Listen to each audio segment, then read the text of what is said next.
close till I get up. Time is barely close till I get up. Time is barely on our side. I'm going to start with the toolbar up here. Many people wonder what this is for because it's only found in Microsoft Word for PC users. So here you have your Apple menu, and you can log out of your user account. You can go to your lock screen, sleep, restart, shut down. Then you can force quit apps. You can see what your recent items are. You have a shortcut to App Store and system preferences. Then you can go to see about this Mac. So this is all the information. Then if you have a touch bar, they can also let you scroll through that. But currently the recording status is over there, so I cannot scroll. Then we have a file. You can open a new Finder window. Then you can edit it, copy, paste. Then you can view.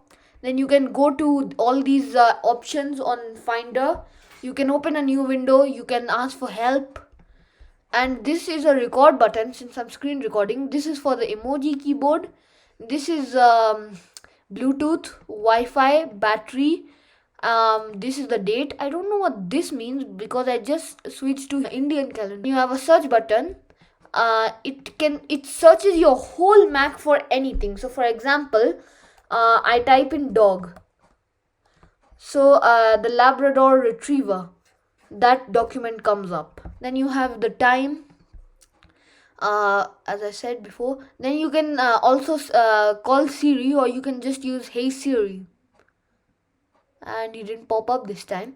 Or if you have a touch bar, you can also use that. Then over here you have what's going on today, your stocks, the weather. Okay. Then notifications. This will show you iMessage notification. I want to move here to Launchpad. Here you get this beautiful display of what your apps are. So this is kind of a library. Here you have App Store, Messages, Podcasts, Pages, Mission Control, Mail, Maps, TV, Stocks. Then you have a folder which is for tools, and Grapher, Voice Utility, Airport Utility, Migration Assistant, Terminal, Activity Monitor, Console, Keychain Access, System Information, Script Editor, Disk Utility, Bootcamp Assistant, Digital Color Meter, Color Sync Utility, Screenshot, Bluetooth File Exchange, AutoMidi Setup, Time Machine, Chess. Then you have QuickTime Player, Text Edit, Font Book, Automator, Sticky, and Image Capture. That's a lot. Then you have all these. I'll let you have a look. You can also command Siri from here. Then I made this folder. These are my browsers, my networking platforms, Microsoft Word, PowerPoint. Then you have Zoom. Here you have Finder. So this is just like file assistant in PC. And what it does, it searches your files, what you have viewed recently. Then you can hide that. Then you can show that. And you can never quit Finder. If you force quit Finder, your Mac will most definitely crash. Launchpad. A dot never appears over there. Every app that is open has a dot underneath it. So this is Safari. I have hot dogs, and then donuts, pizzas, tacos. So if you're hungry, too bad, I'm showing you food. Then we have mail, and then FaceTime, messages. Then we have maps. Then you have photos. Then you have contacts. Then you have your calendar, reminders, notes, music, podcast, TV. Well, I don't use these three services, so I'm not going to open them up. Then you have numbers, keynote, and pages. So let me explain one thing about these. This is the Microsoft Word for Mac. This is the Microsoft PowerPoint for Mac. This is the Microsoft Excel for Mac. Then you have system preferences. You have Chrome. I downloaded that from from Safari directly because that's the only browser that comes, and you can't get it on the App Store. So I had to go and download it from the web.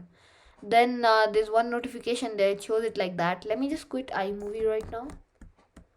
I edit my videos over there. Then you have your dustbin. Drag anything over there, or right click and select move to bin. It will do that.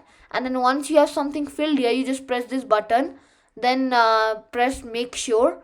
and then it deletes that for you. So whenever we are doing a tutorial about Mac, we cannot skip these three buttons. They are the most important. So over here, that is to close a window. I close that, then Safari, just it's still open, but it opens a new window. This to minimize, it minimizes there, or if you have the default option, it minimize somewhere here between the bin and the folder. Then when you click it, it folds back up. Then this to do full screen, and also that like that. Then if you hover over it, it gives you a few options. I'm sure they'll come. Yeah, you can enter full screen, put it over there, or maybe on the other side, and get another window over there. Okay, so now let's review the app.